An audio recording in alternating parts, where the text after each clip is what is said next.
Thanks for watching BVR TV news. Ashok Reddy గారు, సభాధ్యక్షులు కొల్లని సంతోష్ రెడ్డి గారు,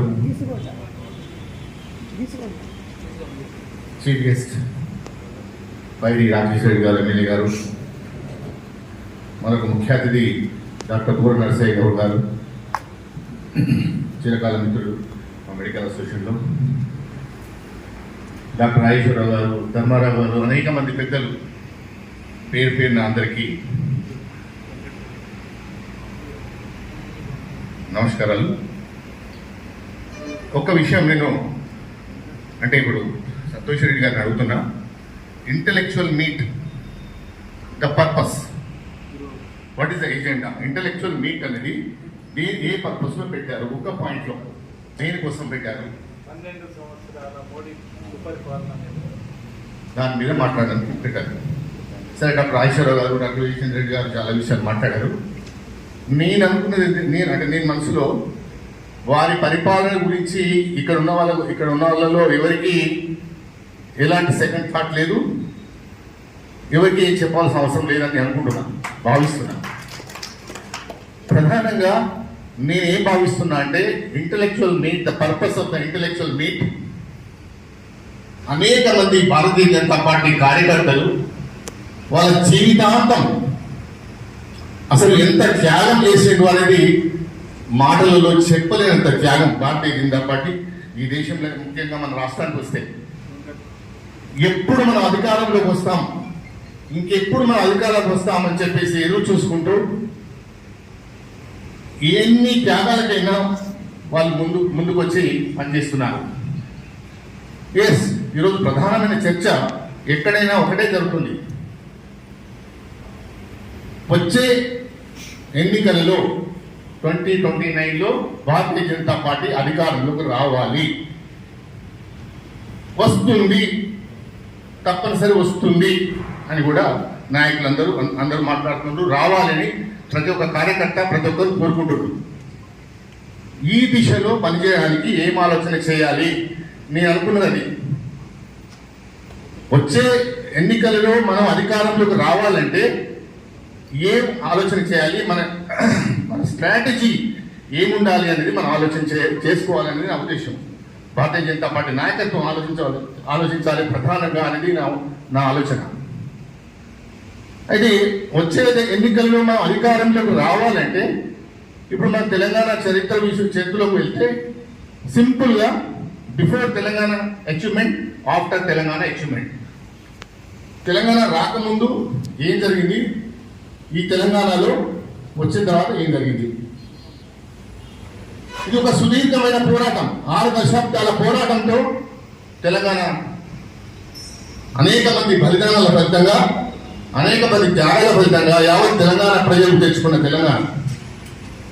తెలంగాణ వచ్చిన తర్వాత వచ్చిన విషయం అందరూ తెలిస్తే ఎట్లా వచ్చింది అనేది. ప్రధానంగా ఈ రోజున్న 3 పార్టీలలో ఒక పార్టీ మేము తెచ్చాం తెలంగాణ, మా నాయకుడే తెచ్చాడు, కడుపు కట్టుకొని కాలు కట్టుకొని అనేక మాటలు విన్నాం. ఓకే, ఆయన తెలంగాణ కోసం పార్టీ పెట్టడం మాత్రం వాస్తవమే. కానీ తెలంగాణ ఎట్లొచ్చింది అనే విషయాన్ని మనం ఒక్కసారి ఆలోచిద్దాం. రెండో విషయం, మేము తెలంగాణ ఇచ్చాం అని ఇంకొక పార్టీ, తెలంగాణ తెచ్చినామని పార్టీ ఒకటి అధికారంలోకి 2 సార్లు వస్తే మేము తెలంగాణ ఇచ్చినాం మాకు ఒక్కసారి అవకాశం ఇవ్వరా, ఇది ప్రధానమైన అంశంగా వాళ్ళు ప్రజల్లోకి వెళ్ళడం జరిగింది. నేనేమంటున్నా అంటే భారతీయ జనతా పార్టీ తెలంగాణ రాష్ట్రం రావడానికి ఏం చేసింది? దయచేసి ఎవరు నాయకులు, పెద్ద నాయకులు ఎవరు కూడా అపార్థం చేసుకోవద్దు. అక్కడ విఫలం చెందాం. ఈ రాష్ట్ర నాయకత్వం, భారతీయ జనతా పార్టీ రాష్ట్ర నాయకత్వం అక్కడ విఫలం చెందాం. ఒకటి తెచ్చిన అంటాడు, మాట్లాడితే కూడా ఇచ్చిన అంటాడు. మరి భారతీయ జనతా పార్టీ ఏం చేయలేదా? ఏం చేసింది? తెలంగాణ రాకముందు ఎన్ని ఉద్యమాలు చేసింది, ఎన్ని పోరాటాలు చేసింది. కిషన్ రెడ్డి గారు పోరాయాత్ర చేశారు, అనేక సార్లు చట్టసభలలో ప్రైవేట్ బిల్లులు పెట్టడం జరిగింది. ఈ రాష్ట్రంలో తెలంగాణ రావాలంటే కేంద్రంలో రాష్ట్రంలో పోరాటం చేసింది భారతీయ జనతా పార్టీ. భారతీయ జనతా పార్టీ కార్యకర్తలు వాళ్ళు చెప్పులు అదేలాగా తిరిగి ఉద్యమాలు చేశారు. మరి చెప్పాము తెలంగాణ వచ్చిన తర్వాత ఈ కాంగ్రెస్ పార్టీ ఈ టిఆర్ఎస్ పార్టీ ప్రజల్లో ప్రతిరోజు ఓ తెచ్చినా అని అసలు తెచ్చిన అంటాడు. తెలంగాణ ఉద్యమాన్ని అడ్డు పెట్టుకొని సొమ్ము చేసుకున్నాడు.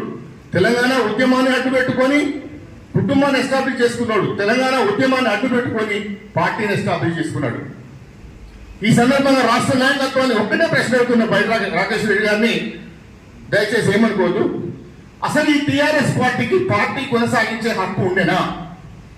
ఆ రోజు తెలంగాణ పార్టీ పెట్టినాడు, టిఆర్ఎస్ పార్టీ పెట్టినాడు. కేసీఆర్ ఏం చెప్పిండు? ఇది కేవలం తెలంగాణ వచ్చేంత వరకే ఏకైక ఎజెండా, సింగిల్ ఎజెండా. తెలంగాణ వచ్చిన తర్వాత ఈ పార్టీ ఉండదు, నాకు ఏ పదవి వద్దన్నాడు. మరి ఎట్లా టిఆర్ఎస్ పార్టీ కంటిన్యూ అయింది? దానికి భారతీయ జనతా పార్టీ నాయకత్వం ఏం అడిగింది? ఎందుకు నువ్వు టిఆర్ఎస్ బోర్డు తిప్పి నువ్వు ఏం పార్టీ పెట్టుకుంటావు పెట్టుకోమని ఎందుకు అడగలే? ఇప్పటి వరకు ఏం చెప్పిండు? ఇప్పటి వరకు ఉద్యమ పార్టీ, ఇప్పటి నుంచి భక్తు రాజకీయ పార్టీ అని చెప్పేసి ఇట్లా అప్రకతప్రం తప్పదని చెప్పిండు కేసీఆర్. ఎందుకు ప్రశ్నించే రాష్ట్ర నాయకత్వం, భారతీయ జనతా పార్టీ నాయకత్వం నీకు కొనసాగించే హక్కు లేదు అని అన్నారా? అనలేదు. ఆ విధంగా కేసీఆర్ మభ్య పెట్టుకుంటూ పక్కా ప్రణాళికతోటి పార్టీ పెట్టినాడే, పక్కా ప్రణాళికతోటి తెలంగాణ వస్తుందో రాదని. అరే 2012లో ఎన్నిక జరిగే రాజకీయ మన ఉప ఎన్నిక జరిగే సందర్భంలో కూడా ఎప్పుడు వస్తుందంటే ఏమో ఎప్పుడు వస్తుందో అన్నాడు. సో దాంట్లో డీటెయిల్గా వెళ్ళాలంటే టిఆర్ఎస్ పార్టీ కొనసాగించలేకుండా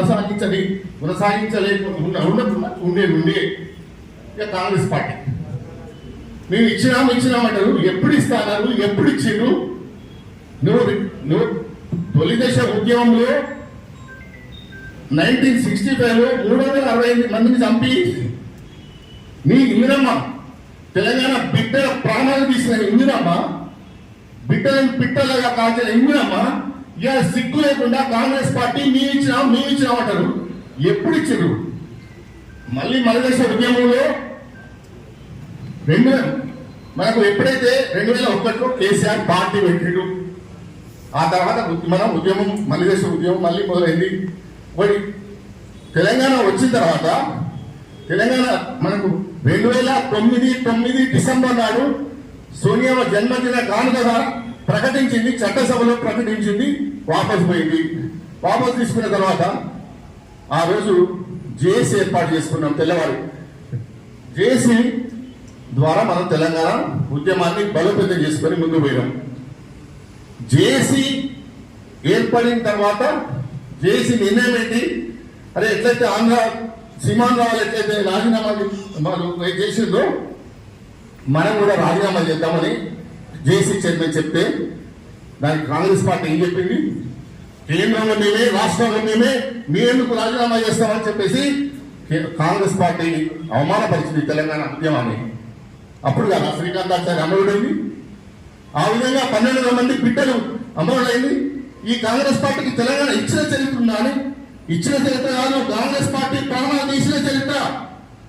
ఎందుకు భారతీయ జనతా పార్టీ నాయకత్వం కాంగ్రెస్ ను గల్లాబట్టి నువ్వు ఎప్పుడు ఇచ్చినావు తెలంగాణ? ఎప్పుడు ఇస్తాను? 2004లో నువ్వు ఇస్తా అని చెప్పి 2000 రాష్ట్రపతి ప్రసంగంలో చెప్పించి కూడా 2004 చివరికి ఇవ్వలేదు. 2009లో మళ్ళీ ఎన్నికల ప్రణాళికలో బట్టి మళ్ళీ ఇవ్వలేదు. ఇది బిడ్డల ప్రాణాలు తీసే చరిత్ర అని ఎందుకు కాంగ్రెస్ పార్టీని నిలదీస్తలేదు? నేను ప్రధానంగా భావించేది ఏంటంటే టిఆర్ఎస్ ఉద్యమాన్ని అడ్డుపెట్టుకొని సొమ్ము చేస్తున్న పార్టీ. దయచేసి ఎవరికైనా ఇబ్బంది ఉంటే క్షమించగలరు. టిఆర్ఎస్ పార్టీ ఉద్యమాన్ని అడ్డుపెట్టుకొని సొమ్ము చేసుకున్నది, అనేక రకాల లబ్ధి పొందింది. ఓకే, చివరికి తను తీసుకున్న బదులు తనబడ్డాడు. ఈ కాంగ్రెస్ పార్టీ బిడ్డల ప్రాణాలు ఇచ్చిన పార్టీ. ఇప్పుడు భారతీయ జనతా పార్టీ ముందుకు పోవాలంటే, రేపు అధికారంలో రావాలంటే మనం రామాయణాన్ని కొట్టే తెచ్చిన 3 ముక్కలలో ఎట్లా చెప్తాము?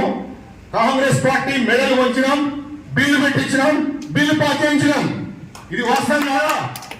ఈ విషయాన్ని ఎప్పుడైనా చెప్పారా?